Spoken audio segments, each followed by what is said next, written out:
January 1709. Europe awakens not to dawn, but to silence. Across France, Germany, and beyond, the world lies still. Rivers are locked in ice, the air itself biting and brittle. The great frost had come. The harshest winter Europe had seen in over 500 years. For 3 long months, the continent would become a graveyard of crops, animals, and hope itself. It began with wind. A cold that swept from Siberia across the plains of Europe. So sudden that birds froze mid-flight. And trees split open from within. The great frost of 1709 struck with no warning, burying entire villages beneath a crystal silence. Fires burned all day, yet offered no warmth. Wine froze in barrels. Bread hardened like stone. And even the sea, in some harbors, turned to glass. For the farmers, it was the end of the world. Crops perished before they could sprout. Livestock starved or froze where they stood. In France, half the wheat harvest failed. Across Germany, famine crept silently from door to door. Bread became as precious as gold. A loaf could cost a laborer a week's wage. And as hunger deepened, faith began to waver.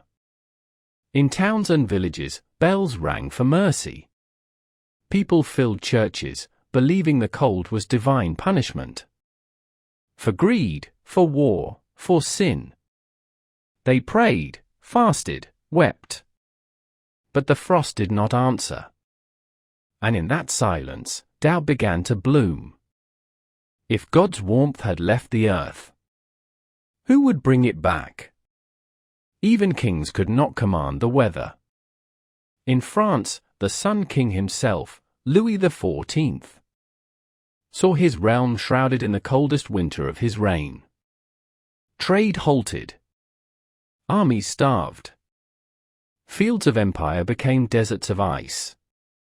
For the first time, the might of monarchs met an enemy they could not see and could not defeat. The frost did not stop at borders.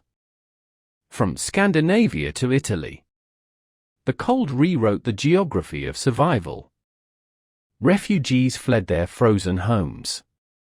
Entire families walked hundreds of miles toward the promise of warmth. Some would never arrive. But in the ruins of that winter, a quiet transformation began. One that would change the future of Europe itself. When spring finally came, it brought not relief, but revelation. Empires had learned humility. People had learned to question the power of nature and the weakness of those who ruled it. From the frost would rise new ideas of agriculture, science, and survival. And quietly, beneath the last snow, a new Europe began to grow. The great frost ended. But it never truly left.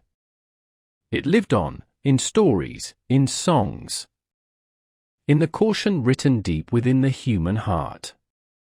For when the sky falls, it does not ask who is king and who is peasant.